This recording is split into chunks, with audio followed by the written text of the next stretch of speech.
दोस्तों पंजाबी ड्रामे जी एक वॾी अफ़सोसनाक ख़बर अची चुकी है जेका तव्हांखे ॿुधाइण वारा आहियूं दोस्तों। ऐं मूसा जे हवाले सां आहे। साम्हूं मेकिंग वीडियोज़ तव्हां ॾिसी रहिया आहियो जेका पंजाबी ड्रामे जी शूटिंग कई वई, जिते शूट कया विया कुझु सीन तव्हां सां असां शेयर कयासीं।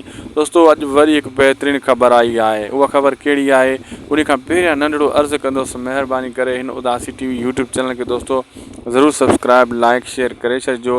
हीअ अव्हांजो चैनल आहे। अगरि तव्हां इन सब्सक्राइब लाइक शेयर न कंदव दोस्तों तव्हांखे अपडेट बर वक़्तु न मिली सघंदी। महिरबानी करे हिन खे सब्सक्राइब कजो, उदासी टीवी खे अॻिते बि शेयर कजो। दोस्तों ॿुधाए पियो वञे मूसा जेको आहे कैंसिल थी चुको आहे पंजाबी ड्रामे में। जेका इहा ख़बर आई आहे, हाणे इन में केतिरी सचाई आहे इहे कुझु ॾींहं जे अंदरि ख़बर पइजी वेंदी, तव्हांखे असां ॿुधाईंदासीं क्लियर करे।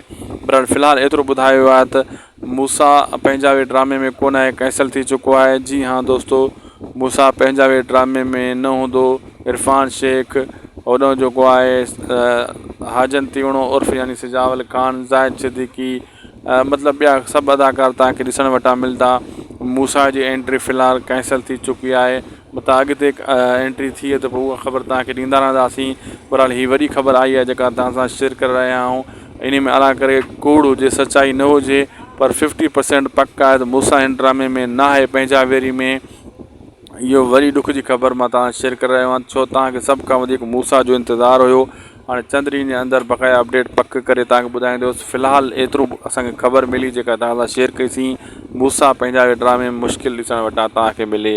असांखे ॾींदा इजाज़त दोस्तों, मिलंदासीं तव्हां सां नेक्स्ट वीडियो में। लाइक सब्सक्राइब शेयर करणु न विसारींदा।